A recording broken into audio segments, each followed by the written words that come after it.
سال نو کی تقاریب کے موقع پر حیدرآباد ٹریفک پولیس کی جانب سے حالت نشہ میں گاڑیاں چلانے والوں اور قواعد کی خلاف ورزی کرنے والوں کے خلاف سخت کارروائی کی جائے گی۔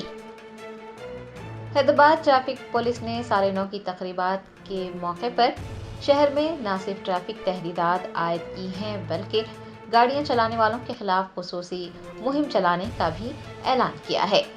تلنگانہ پولیس کی جانب سے آج شام یعنی 31 دسمبر کی شام 8 بجے سے 1 جنوری کی صبح 7 بجے تک خصوصی مہم چلائی جائے گی۔ ٹریفک پولیس کے عہدیدار حالت نشہ میں گاڑیاں چلانے والوں، برق رفتاری، خطرناک ڈرائیونگ اور دیگر ٹریفک قواعد کی خلاف ورزیوں پر سخت کارروائی کریں گے۔ شہریوں کو حالت نشہ میں گاڑیاں چلانے سے گریز کرنے کا مشورہ دیا گیا ہے۔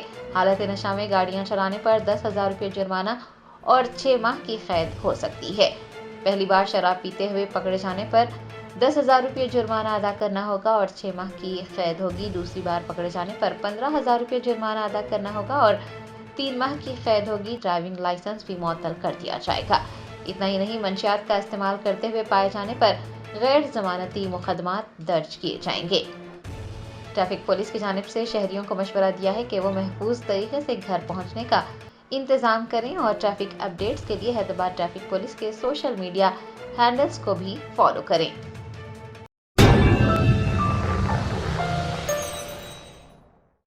جرمنٹن super specialty hospital national award winner doctor Mir Jawad Zar Khan, German trained senior orthopaedic surgeon and director, ماہر ڈاکٹرز ڈاکٹر واصف اعظم اور doctor Bharavi Chanduri, senior cardiologist اور دیگر ڈاکٹرز نمایاں خدمات انجام دے رہے ہیں۔ Robotic surgery, advance cath lab, MRI، operation theatre, ICU، 2D ultra sound جیسی سہولیات سے آراستہ کارپوریٹ لیول ہاسپٹل، واجبی فیس میں ہر مرض سے شفا یابی کے لیے جرمنٹن سپر اسپیشلٹی ہاسپٹل، عطاپور۔